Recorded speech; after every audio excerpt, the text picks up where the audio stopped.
$1 billion was about to vanish into thin air, and the hackers were mere seconds away from pulling off the perfect crime. But stay here, because what eventually stopped them is something you would never, ever believe. On the night of February 4th, 2016, while most employees of the Central Bank of Bangladesh were fast asleep, the most ambitious heist in human history was unfolding on their secure computer screens. An elite army of hackers funded by North Korea had just breached the SWIFT network. This is the ultra-secure global system that world banks use to transfer trillions of dollars daily. Their plan was simple, yet terrifyingly bold. Transfer nearly $1 billion out of government accounts in New York and into private accounts across Asia. If they succeeded, they would leave an entire nation bankrupt.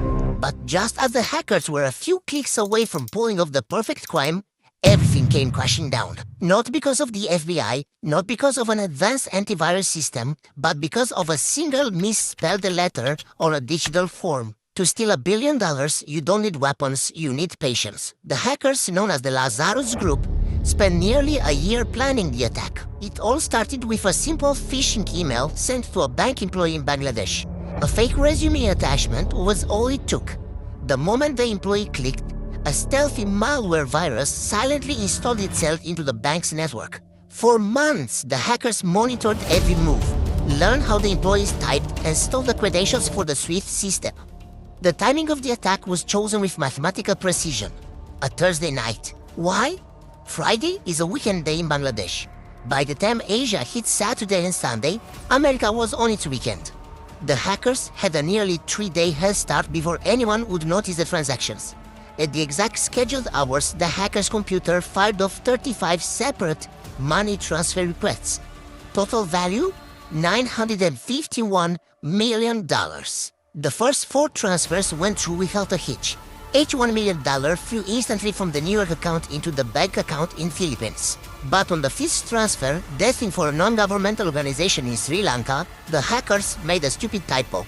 Instead of writing Shalika Foundation, a hacker's finger slipped on the keyboard, typing Shalika Foundation with an N instead of an OU. A routing bank in Frankfurt, Germany, noticed the non-existent word foundation and automatically flagged the $20 million transfer for review.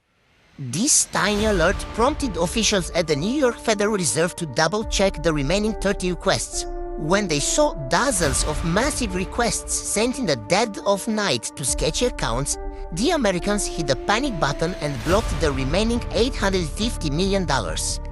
Although the heist was partially stopped, the initial $81 million sent to the Philippines was already gone. The hackers knew authorities would come looking for the cash, so they immediately triggered their money laundering phase.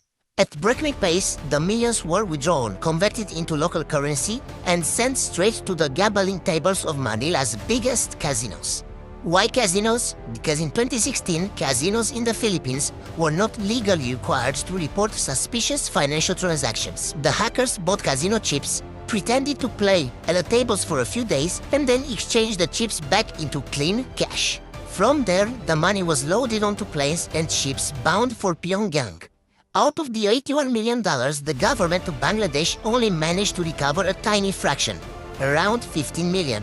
The rest vanished forever in the North Korea's state treasury. If you found it fascinating how a single letter saved $1 billion, smash that like button and tell us in the comments.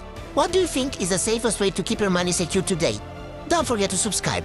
Stay curious, stay safe.